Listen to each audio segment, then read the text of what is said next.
Good evening and welcome to Democratic TV, a show where Democrats get together to discuss issues that are important to the community. I'm here tonight with two of the three candidates for District 1 School Board. They're running to succeed Gloria Dethridge, who's been on the board for 2 terms, 8 years. We have with us first Evetty Satterfield and Dametraus Jaggers. Welcome. I'm glad to have you guys both here tonight. Thank you. Glad to be here. A third candidate for the seat, Andre Canty, is going to join us later in the program in a different section. Why are you seeking, I'll start with Evetty this time, why are you seeking to be on the school board representing the 1st District? Yeah, so why am I running? When you think about who you want as an elected official, you want somebody that represents the community. And so when you have somebody that represents the community, knows the ins and outs of the community and the needs of the district. And so I'm somebody that's from this community, graduated from Austin East High School, and I'm also qualified to sit on the board for Knox County School Board. I have a background in special education. I'm a former special education teacher, and I also have a master's in social work from Washington University in St. Louis. So I'm passionate about our district.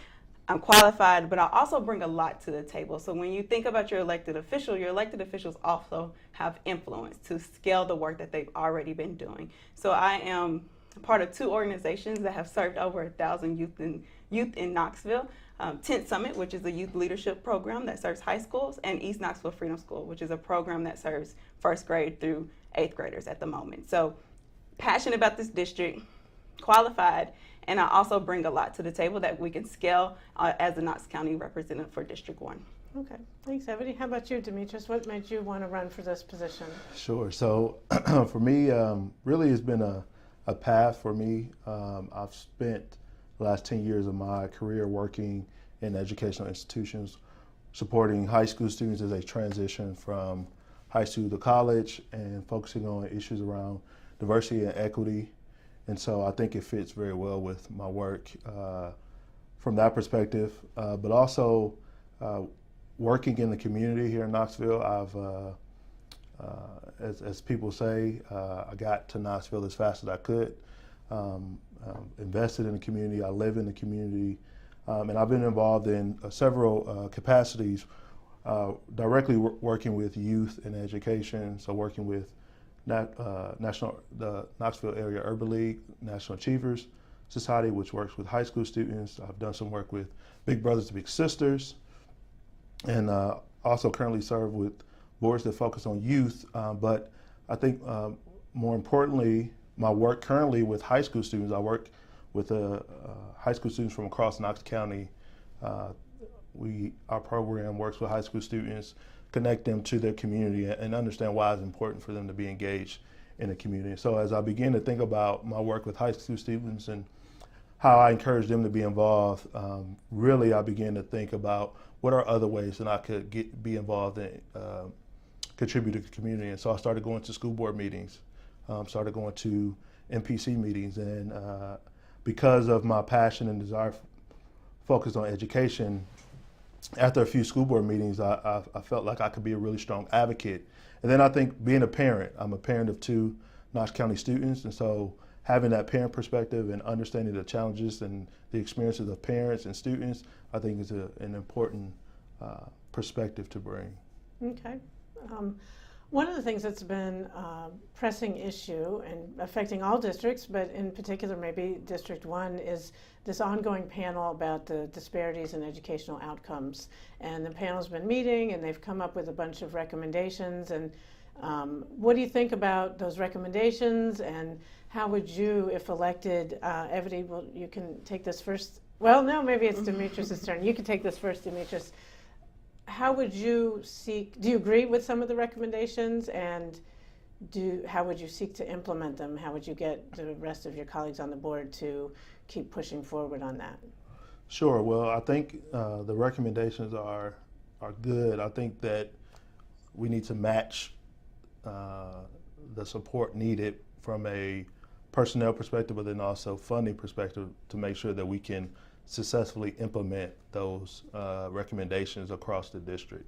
So I think it's one thing to have recommendations. Oftentimes people come together, they look at an issue, and then they provide recommendations, but there's not always the financial and people resources there to support those recommendations. So I think that I would advocate for us to put the funding in place so that we can successfully implement those initiatives or those recommendations that have been given by the task force. I think there needs to be ongoing communication and engagement from those who are involved in the original work, because sometimes you can try to implement things and implement them in a way that they were not intended to implement. And so I know that there's a steering committee, but it's important that we continue that conversation and collaboration so that we can make sure that those recommendations are implemented in a way that will be beneficial to students. Okay, thanks. Evetty, how would you move the board forward from recommendation stage to implementation? Yeah, so we have the recommendations and the task force that is created, and even with that, there's a task force. The disparities that we have in Knox County schools are real disparities, and they hinder our kids from growing and learning and being the best that they can be, right? And so that is first priority. And by being just a task force, it needs to be someone's job that can hold, that we can be held accountable. A task force, volunteer committees, great task force, great individuals, but at the end of the day, it's volunteer. So these task forces needs to be someone's job in a sense, so that we can hold them accountable. The implementation, a lot of times you don't know the reality of someone else's community, in a sense, if you're not engaged and active in there. So how I would work with the board to make sure that they understand that these disparities are real and that we need to implement them is invite them into to certain situations or certain environments, and making sure that I take tours as a school board representative of all the districts and all the schools, so we can all have an understanding of the needs in our schools, so they can become reality and not just a implementation, and not just a recommendation, but we actually implement them as well. And so visualizing by the reality of seeing that this is a real situation, the disparities are real, and that we have to make them first priority to ensure that our scholars are getting everything that they need. Okay. Speaking of disparities, one program that's been in place to sort of address some of these disparities that's been around since 2001 is Project Grad. And I believe Project Grad's had a great positive effect in District 1 schools and other schools in the county as well. But it's a issue right now, and we're not sure what the current, by the time one of you is elected, that decision might be in the past. But if you were on the board right now and could speak to your colleagues this coming Monday, I guess, how would you convince them, if you think Project Grad is a good thing? You can answer that first. If you think that's a good thing, how would you convince them that not only is it a good thing, but it's worth funding and continuing to fund? Like, why should they support that? What would you do to convince them? So, Evetty, why don't you tackle that first? So I am a Project Grad scholar. I sit in this seat because of the support that Project Grad provided to me and my friends that are successful. Just in my cohort alone, we have 5 engineers that are doing amazing, right? Coming out of Austin East that went through the Project Grad program. There's a number of other individuals as well, but I'm just thinking of my close friends that I'm still in contact with. And so for me, it's a personal issue that's happening on the floor, but I also understand the board seeing the numbers and saying, well, is it really as effective? Because you said it started in 2001 to combat the disparities, right? And so if we still have these disparities, is it really working? The answer is yes, but we have to be able to market. Project Grad has to be able to market to a group of individuals to show the real impact that it has. Numbers are not able to do that. So I will talk to the board to kind of give the personal story, the personal narrative of why Project Grad is so important, especially after high school. That gap between your senior year and your first year of college is a gap where we lose a lot of our students, but Project Grad is there as a cushion to keep pushing you there. And so giving that personal story to the board and building those relationships and having a collaborative effort is how I would talk to the board. Okay, how about you? So to answer your question, yes, I do think that Project Grad is a positive program, and it benefits a lot of students. I have interns that I work with currently that are Project Grad scholars, and I hear nothing but positive things about the program. And so in terms of how I will work to advocate for the program, I think it's important to communicate to other board members that the impact of Project Grad, while it may only be in District 1 and District 2, when you think about Fulton High School, the reality is if you look at some of the feeding patterns, there are schools that are in other districts that are also benefiting. because we don't necessarily have a feeding model that has all elementary schools are in the same district. There are students coming from different parts of the district, right? And so I think with anything, you have to show the broader impact of a program. And I think also that there are even other schools that have some similar characteristics that Austin East and Fulton has, like South Doyle, who could probably benefit from the expansion of Project Grad. And so I think you have to be able to communicate with people and express to them how some programs are being beneficial to students, even though they may be physically located in one particular place. It really has a larger impact than just one particular district. And I think through collaboration and developing relationships, I've had a time, and I've intentionally reached out to those currently on the board, and then even other candidates who are running as well, because I think it's important to have relationships where you can, have conversations, and times you may disagree, but I think that relationship piece is really important. Okay. One education topic that Democrats talk a lot about, and there's not always consensus, is charter schools. Mm-hmm. We have one charter school in Knox County, Emerald Academy. It's been around maybe in operation for 3 years now, mm-hmm. or something like that. 3 years. They're eventually going to be K-8, and it's in District 1. And it could draw from all over the county, but I think that most of the kids who go there, a large majority might be drawn from District 1 schools. What do you think about that? Have you been to the charter school? Do you support it? Do you support charter schools in general? Let's see, whose turn is it to go first? Demetraus, I think it's yours. Well, I think that, I've been to Emerald. I know some of the leaders and the staff, and in fact, many of the leaders are folks who came from Knox County. And so in terms of leaders and teachers, I think that, they're great people there. I think charter schools don't really,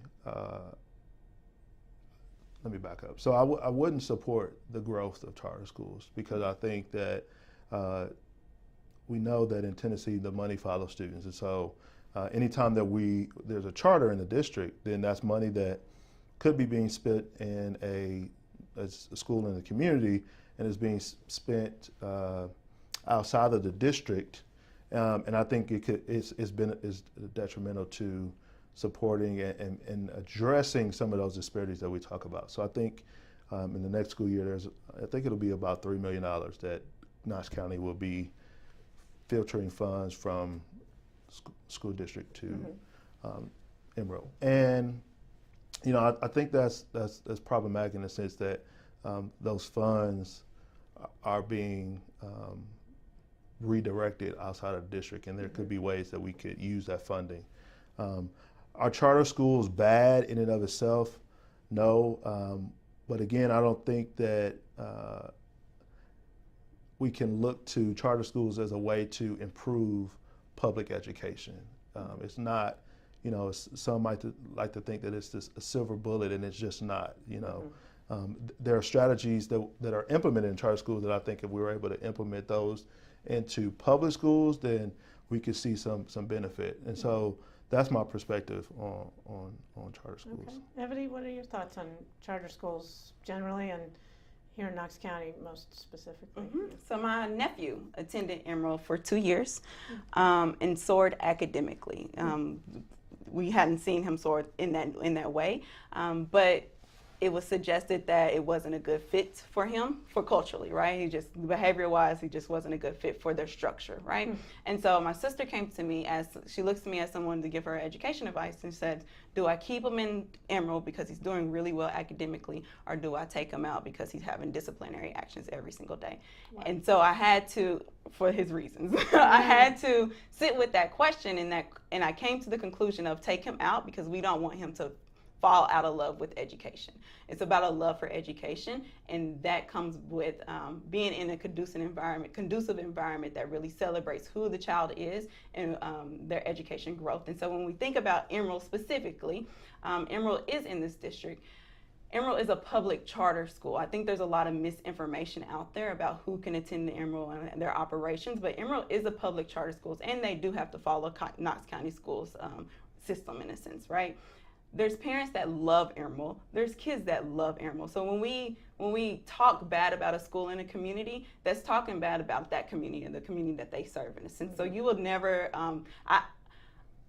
I'm not interested in expansion of more charter schools in Knoxville, but if Emerald's already here and already has the support and they continue to do well, if they do well, the numbers will come out, then we need to figure out how to support Emerald and not in this constant battle of let's close Emerald down, because we're talking about communities that love that school, right? And so Right. I think about my own community, my own schools. Like if somebody wants to protest the closing in Austin East, like that will bother me, and that would be a personal issue, right? And so I don't think it's a matter of having this back and forth. It's a matter of how can we support them. Okay.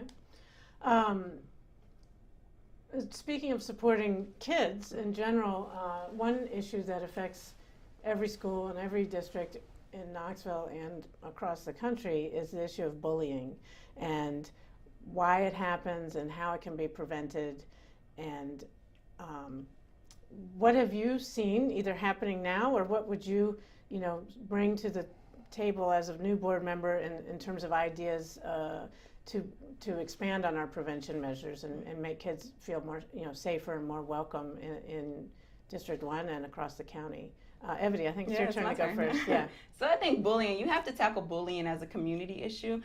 We can all go on Facebook right now and look in comments and see full adults making comments that are bullying, right? And so children are in that environment more than they are in the school. And so if we're not tackling it from the parents, the aunties, the cousins that are around them, then it's hard to fix that in the school system, right? And so as a board member, I would look for opportunities to create forums to where we can have discussions about what bullying actually looks like and how that impedes into your children and how they show up in the classroom setting as well. Do you think it's worse now or no? Like when you were when I was in school? Yeah.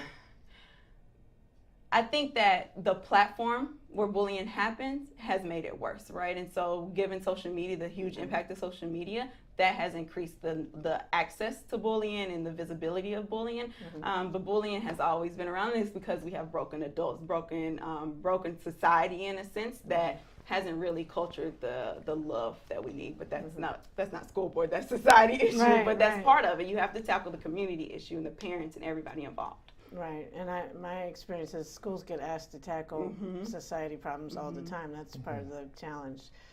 So Dametraus, what would you propose to change, if anything, on the issue of bullying and trying to tamp that down or prevent it as much as possible? Well, I definitely think that we need to be proactive so we need to be focused on prevention.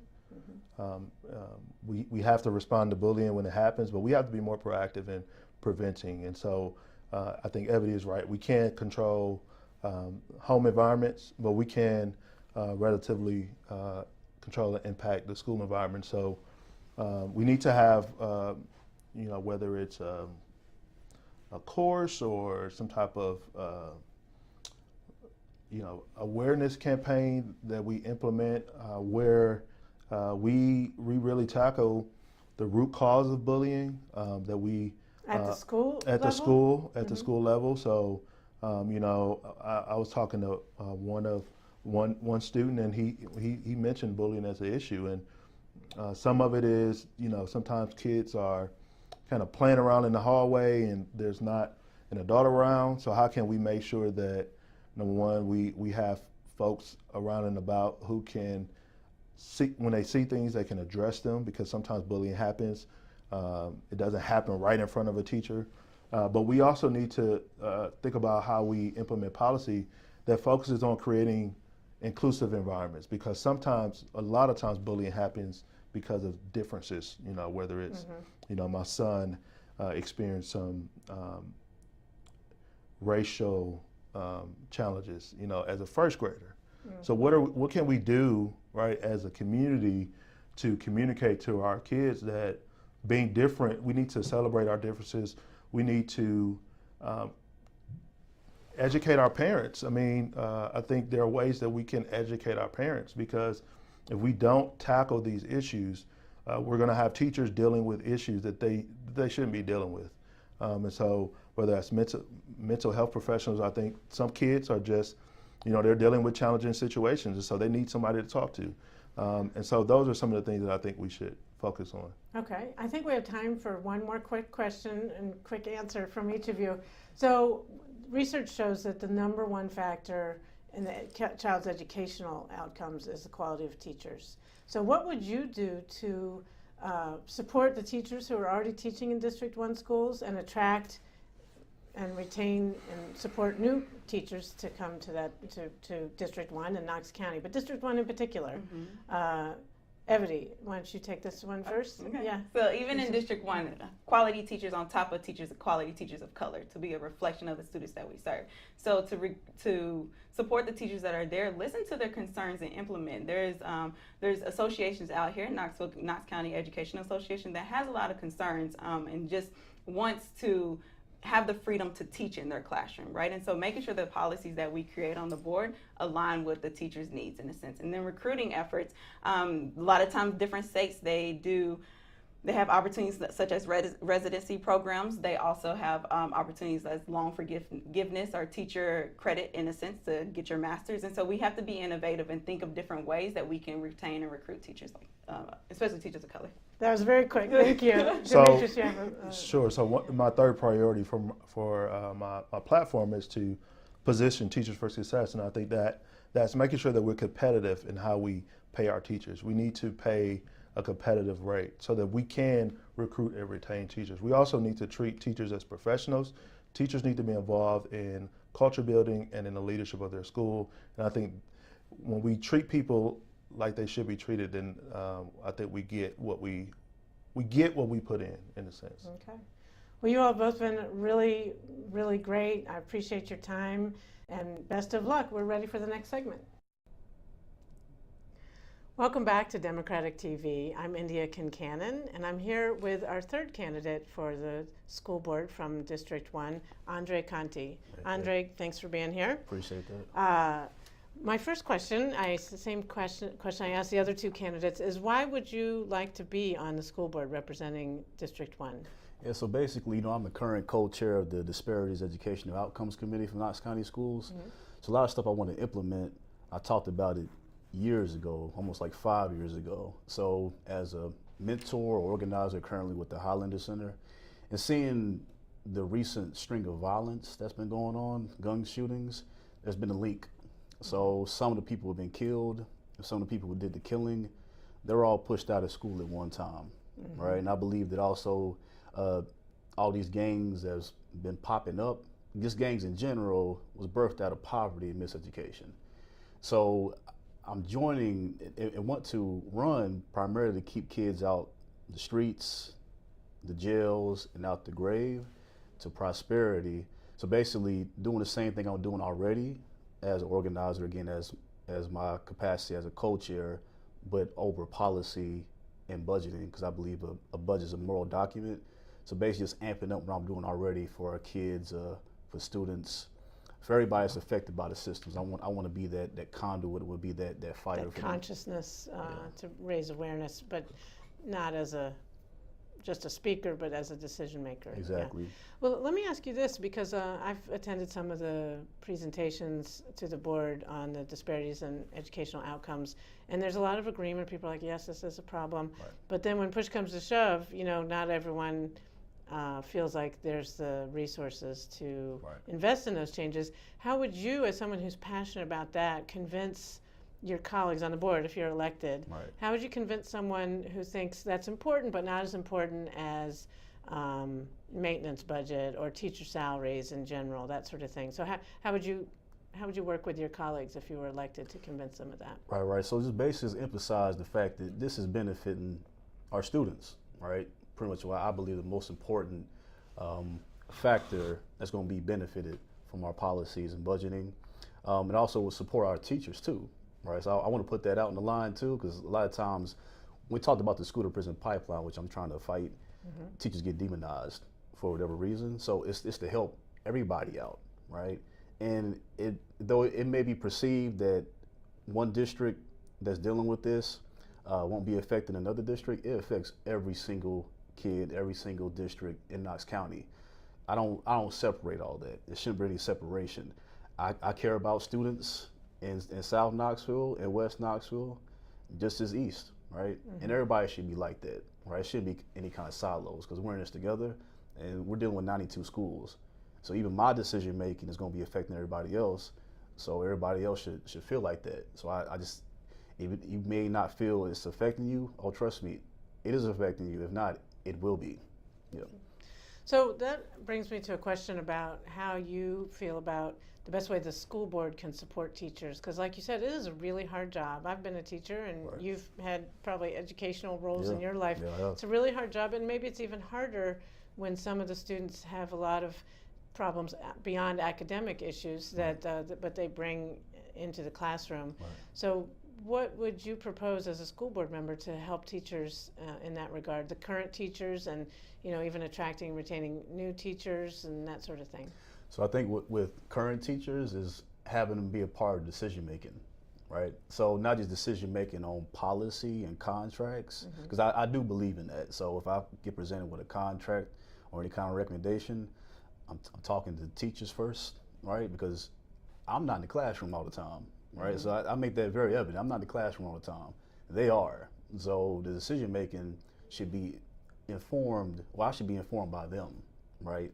So they should be able to shape their own destiny, right?